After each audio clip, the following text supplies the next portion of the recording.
وہ ملحد ہوں گے جو کہتے ہیں، بے دین لوگ ہوں گے جن کا کوئی دین ہی نہیں، جو کہتے ہیں کہ اچانک دنیا بن گئی اور اچانک ہی ختم ہو جائے گی۔ ایسا کیسے ہوگا؟ ایسا کیسے ہوگا؟ اچانک دنیا بن گئی اور اچانک ختم ہو گئی، کوئی نہیں ہے اس کے آگے پیچھے۔ میرے عزیزو، جو غور و فکر کرنے والے سائنسدان ہیں وہ بھی اب اس نتیجے پر پہنچے ہیں کہ دنیا میں ایک بہت بڑا دھماکہ ہوا تھا کئی ارب سال پہلے، کئی لاکھ سال پہلے، ان کے اعتبار سے، ان کے علم کے اعتبار سے، جس کو یہ بگ بینگ کہتے ہیں۔ تو سائنسدان یہ کہتے ہیں کہ کئی سالوں تک اس روئے زمین پر صرف سمندر تھا، اور سمندر میں بھی جو گیس ہوتی تھی وہ سب ہائیڈروجن، اور صرف 99% ہائیڈروجن اور 1% صرف آکسیجن کا یہاں پر وجود تھا، جس کی وجہ سے کوئی دوسرا زندہ رہ نہیں سکتا تھا۔ یہ سائنسدانوں کی تحقیق ہے۔ اس کے بعد پھر انہوں نے یہ کہا کہ ایک دھماکہ ہوا اور سمندر سے، پانی سے ہر چیز بنتی چلی گئی، پانی سے بنتی چلی گئی۔ یہ 21ویں صدی میں بات کی جا رہی ہے، اور قرآن میں مولا فرماتا ہے وَجَعَلَنَا مِنَ الْمَاءِ كُلَّ شَيْءٍ حَيٍّ، ہم نے ہر چیز کو پانی سے بنایا ہے۔ یہ رب تعالیٰ فرما رہا ہے، اس کا قرآن عظیم گواہی دے رہا ہے۔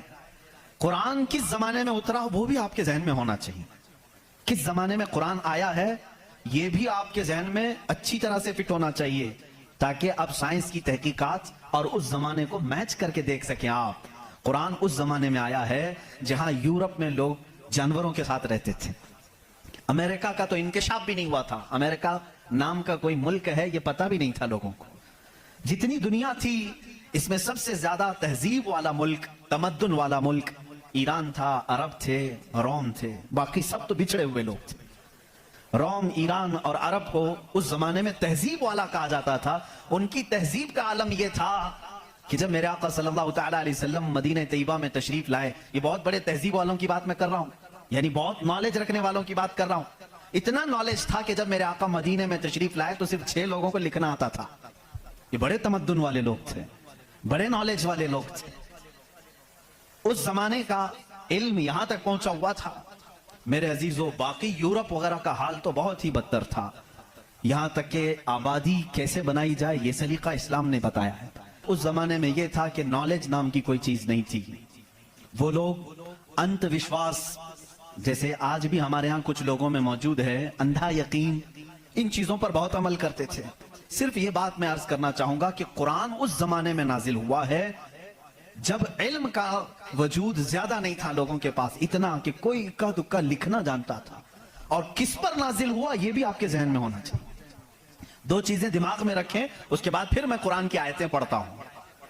ایک، ماحول ایسا ہے، سائنس کا وجود نہیں، علم کا وجود نہیں، علم نام کی چیز ہی نہیں تھی لوگوں کے پاس، اور جس پر نازل ہوا وہ ایسا رسول ہے جو کسی کا شاگرد بھی نہیں۔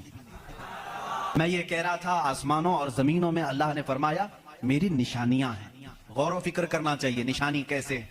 پوری دنیا کے بہت ترقی یافتہ سائنس سے میرا یہ چیلنج ہے، میری یہ بات کا یہ چیلنج ہے، بہت تم نے ترقی کی، لیکن ایک ایسی چھت بنا کر کے دکھاؤ جس کا کوئی پلر نہ ہو۔ اور کیا چاہیے آپ کو؟ کچھ نہیں، بس کوئی ایسا ہو جو ریلائبل ہو، سیکیور ہو۔ بہت تم نے ترقی کی، لیکن ایک ایسی چھت بنا کر کے دکھاؤ جس کا کوئی پلر نہ ہو۔ ہوا میں چھت قائم کر کے دکھاؤ، اور وہ بھی اتنی موٹی ہونی چاہیے، اتنی موٹی کہ جس کے بارے میں حضور اکرم صلی اللہ علیہ وسلم نے فرمایا کہ اس کی موٹائی 500 سال اگر کوئی گھوڑا دوڑے تو طے نہ ہو پائے۔ وہ آسمان کی موٹائی۔ میں اتنی موٹائی کی بات نہیں کرتا ہوں، 1 کلومیٹر چوڑی ہی کوئی بنا کر کے دکھا دیں۔ سائنس ہمارا بہت ترقی کر چکا ہے، نہیں بنا سکو گی، لیکن کائنات کی اس پوری زمین پر اللہ رب العزت نے ایک چھت ہمارے سروں پر رکھی ہے، اور سب کو معلوم ہے وہ چھت کیسی ہے، بغیر پلر والی۔ کہیں اس کو ستون دیکھا آپ نے؟ اللہ الذی رفع السماوات بغیر عمد ترونہا، قرآن کہتا ہے وہ اللہ ہی ہے جس نے بغیر ستون کے آسمانوں کو بنایا، اور تم بھی اس کو دیکھ رہے ہو۔ قرآن چیلنج کر رہا ہے، تم بھی اسے دیکھ رہے ہو۔ اور حیرت کی بات یہ ہے ہمارے پلر والی چھت کے بارے میں تو یقین ہوگا اب یہ گرے گی نہیں، لیکن اگر یہ تڑکنے لگے، کہیں سے آوازیں آنے لگے، ہم بھاگ کر کے کون سی چھت کے نیچے جاتے ہیں؟